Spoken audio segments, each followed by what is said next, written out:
British reports claim that tantric ceremonies and black magic were happening in the junior Rani's palace.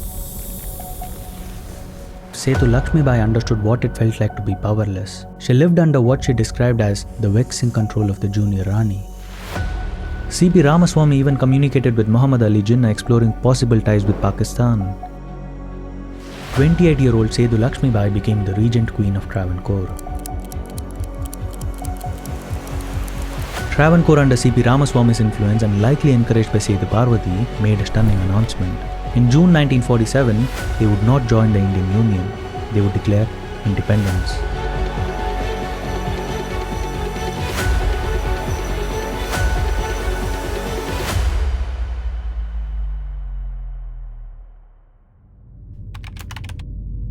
It's because of people like you that I'm motivated to make more videos like this. If you like to support this work, please consider subscribing. It genuinely means a lot and helps this channel to grow. The year was 1900 and the Kingdom of Travancore had a massive problem. For those who don't know, Travancore was one of the most powerful self-governing kingdoms under British rule. It covered much of what is now southern Kerala and some parts of Tamil Nadu. They were rich from spice trade, relatively progress and unique in one major way. In Travancore, women held the power. The throne didn't pass from father to son like in most kingdoms. Instead, kingship was inherited through the female line.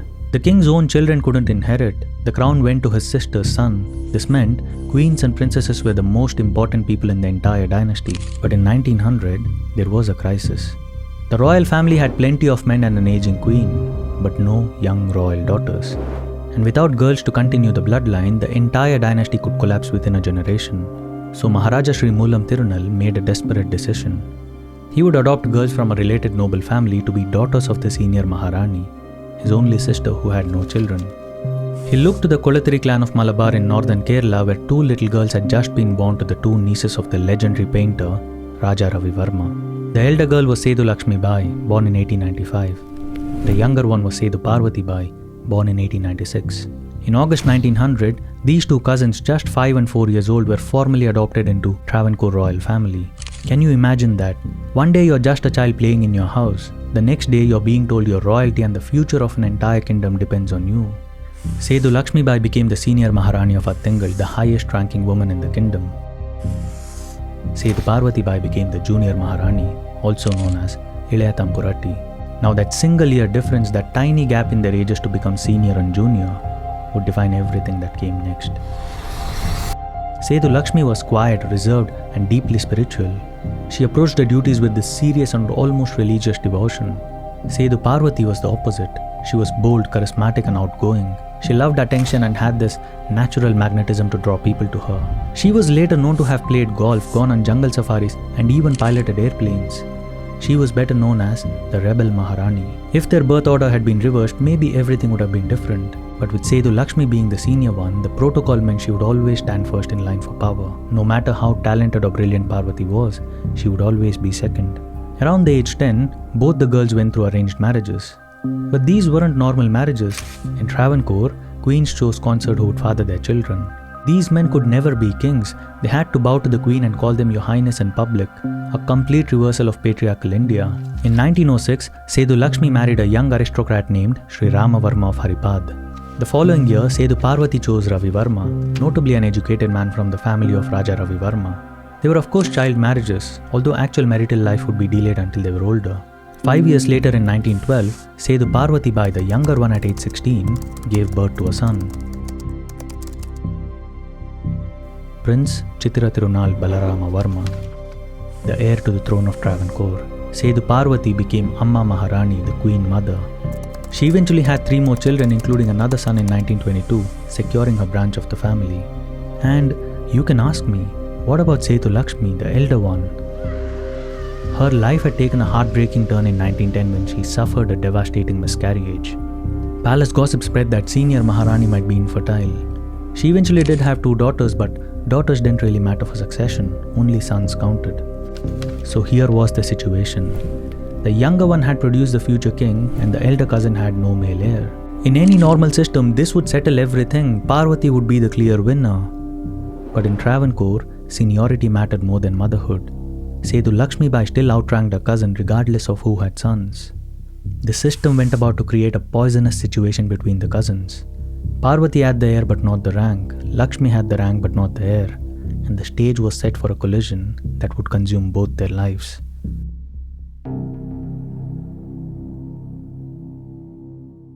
The Maharaja Sri Moolam Tirunal, who adopted both the princesses, died.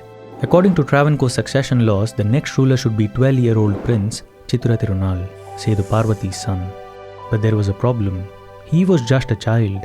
The kingdom needed someone to rule until he was old enough. In most Indian states, this would mean appointing a council of ministers or a senior male relative. But here in Travancore, when a king died leaving a minor heir, the senior Maharani becomes the regent. And just like that, 28-year-old Sethu Lakshmi Bayi became the regent queen of Travancore. Not because she desperately wanted to, but the law said she must. Sethu Parvathi Bayi was absolutely devastated. She was the boy's mother, she carried him, raised him, and now he would be the king. Shouldn't she be the one ruling in his name? Didn't a mother have more rights than a distant aunt?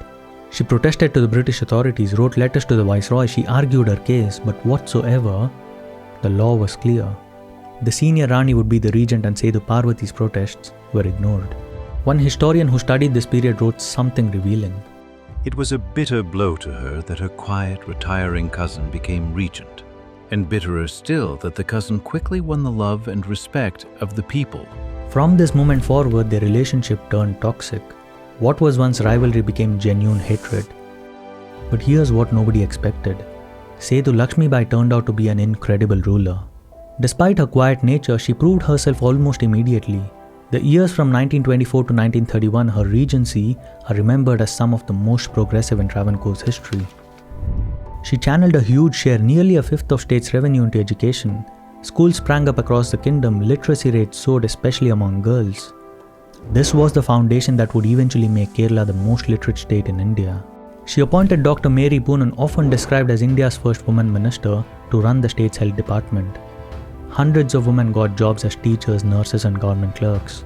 This was the 1920s, remember, the rest of India wouldn't catch up for decades. She built roads, bought electricity, installed telephone lines. She expanded the port of Cochin, turning it into a major commercial center. Now, even with all these, her most controversial work involved caste reform. In 1924, lower caste people began a massive protest at the Vaikom temple. They were demanding the right to use public roads around the temple. The upper caste said no. The temple roads would be polluted if lower caste people walked on them. The protest became a national news, even Mahatma Gandhi got involved. In 1925, Gandhi travels to Travancore to meet Sethu Lakshmi Bayi. She listened to his arguments, and though she didn't grant full temple entry, which was too radical for the time, she made a significant compromise. By royal proclamation, all the public roads around the temple were open to all the castes. It was a very cautious step back then, but it was still progress. The Vaikom Satyagraha became a landmark moment in India's anti-caste movement. She also abolished the Devadasi system, ending centuries of exploitation of temple dancers. Not everybody loved her. She also passed a harsh Press Regulation Act in 1926 that restricted press freedom. When Nehru visited Travancore, she refused him entry to Padmanabha Swami temple because he had crossed the ocean. But most people in Travancore loved her. They called her the Good Maharani. Her name became synonymous with progress and justice. Now, looking at all these, Sethu Parvathi Bayi's resentment grew deeper and more bitter. Sethu Parvathi couldn't accept being sidelined. She was the queen mother and she had no power. She watched Sethu Lakshmi making decisions about her son's education and controlling his allowance. She felt like a prisoner at her own palace. At one point, the regent's husband refused to hand over princess finances to Sethu Parvathi. This deepened the rift even further. Parvati kept writing letters to the viceroy demanding recognition and share of power, but her pleas were always unanswered. Then in the late 1920s, Sethu Parvathi's personal life exploded into a public scandal. Her marriage to Ravi Verma had always been unhappy. She was outgoing, modern and cosmopolitan, but he was the opposite, so they clashed constantly. Eventually, Ravi Verma did something really shocking. He accused Parvati of having an affair with a palace musician. In 1920s India, for a queen, this was devastating. Sethu Parvathi fought back furiously. She tried to prove that her husband was mentally unstable, hoping to have him dismissed. Parvati begged Sethu Lakshmi for help. She wrote desperate letters asking the regent to intervene to force a separation. But Sethu Lakshmi Bayi simply refused to intervene. She wrote to the British officials that her cousin was dragging her into a matter which is purely domestic. The things after that got really bizarre. British reports claim that tantric ceremonies and black magic were happening in the junior Rani's palace. The officials had enough evidence to take action because they were worried that Sethu Parvathi's influence over her son might be dangerous. The young prince's upbringing would now be controlled by the state. Her access to him became more restricted. Think about how humiliating this was. Parvati was treated like a scheming villain from a gothic novel, and then in 1931, she played her most brilliant move. At this time, Lord Wellington was the Viceroy of India. His wife happened to be friends with Sir C.P. Ramaswamy Iyer, a charismatic lawyer from Madras. Sethu Parvathi has been cultivating Ramaswamy as an ally for years. In the mid-1931, she travelled to Shimla, the British summer capital. And with the help of Ramaswamy's connections, she secured a private audience with the Viceroy. She poured out her grief, painted herself as the wronged mother and the victim of malicious accusations. She used every ounce of intelligence and political skill she possessed. And incredibly, it worked. The Viceroy's attitude shifted. Sethu Parvathi's status was rehabilitated and pressure was built to end Sethu Lakshmi's regency earlier. The British approved for the young Maharaja to take full control with his mother by his side. By late 1931, Sethu Lakshmi Bayi's regency ended. 18-year-old Chittura Tirunal became the ruling Maharaja, and Sethu Parvathi Bayi stood beside him. After 7 years of being sidelined after all the humiliation and scandal, Parvati had won. Sethu Lakshmi Bayi's time in power was over. With her son on the throne, Sethu Parvathi Bayi finally had what she always wanted. She became the unchallenged matriarch of the court, the king's closest advisor, the power behind the throne. One of her first moves was ensuring that C.P. Ramaswamy Iyer became the Prime Minister of Travancore. Ramaswamy was brilliant but authoritarian. Under his leadership, Travancore saw some rapid development, but also an iron-fisted approach to anyone who opposed him. The young Maharaja was mild-mannered and deeply spiritual. He often deferred matters to his mother and his forceful Prime Minister. People started joking that Travancore was actually ruled by a trinity, the Maharaja, his mother, and C.P. Ramaswamy. And everyone knew that the mother was the most powerful of the three. Meanwhile, Sethu Lakshmi Bayi was living in the shadows. She initially stayed in Travancore occupying a secondary palace, but her influence in the kingdom was completely gone. Important decisions often happened without her knowledge. She was technically still royalty, but functionally, she was irrelevant. Family members later described how Sethu Parvati made life miserable for her cousin. She lived under what she described as the vexing control of the junior Rani. For the first time in life, Sethu Lakshmi Bayi understood what it felt like to be powerless. While this personal drama unfolded, something historic happened in 1936. The Maharaja issued the Temple Entry Proclamation. Every Hindu temple in Travancore was open to people of all the castes. It was revolutionary for the time. Mahatma Gandhi praised it as one of the greatest achievements in India's fight against caste discrimination. Sethu Lakshmi Bayi during her regency had been too cautious to go this far.